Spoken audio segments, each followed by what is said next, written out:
Maintenant, ce qu'il faut que tu te dises, c'est que quand toi tu vois que tu commets des choses qui ne sont pas bonnes, que tu vois tu n'es pas dans la bonne voie, tu commets des actes qui sont mauvais, ou que tu as suivi les pas de Satan, ou que tu n'arrives pas à te réformer, eh bien tu dois constamment garder en tête le repentir d'Allah subhanahu wa ta'ala.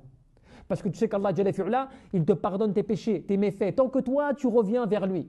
Allah Jalla fi'ula, même celui qui a commis un grave péché, il a commis des actes graves, Allah Azza wa Jalla le rassure. Ô mes adorateurs, qui vous êtes fait du tort contre vous-même, ne désespérez pas de la miséricorde d'Allah, car certes Allah, il pardonne tous les péchés. Cela est l'un des plus grands versets quant au fait de l'appel au repentir et au fait que quoi que tu aies fait dans ta vie, quelque péché que tu aies commis, quoi qu'il en est aujourd'hui en termes de péché, si tu reviens à Allah subhanahu wa ta'ala sincèrement, bil ikhlas, avec sincérité, Allah Jalla fi'ula, il va te pardonner tes péchés. Même le polythéisme, quoi que tu aies fait dans ta vie, Allah il te pardonne.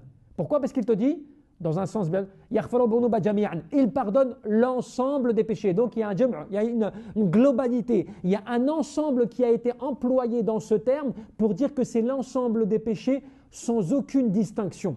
Tant que bien sûr tu reviens à lui repentant et que tu agis en conséquence.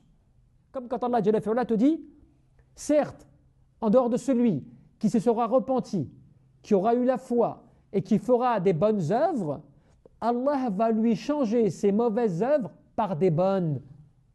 Car certes, Allah, il est pardonneur et tout miséricordieux. Qu'est-ce que cela veut dire? Cela veut dire que tu n'as pas d'excuse.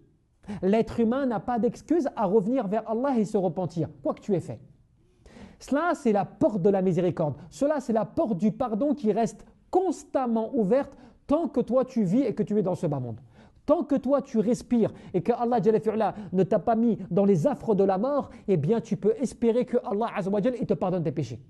N'importe quel péché, quoi que tu aies commis dans ta vie, Allah il te pardonne, il te rend blanc tant que toi bien sûr tu agis en conséquence. C'est pour cela que dans un autre verset il te dit « Je suis pardonneur pour celui qui se repent, qui a la foi et qui fait des bonnes œuvres et ensuite qui agit avec droiture. » Donc tu as 4 grands principes. Le repentir, garder la foi en Allah, faire des bonnes œuvres et agir avec droiture.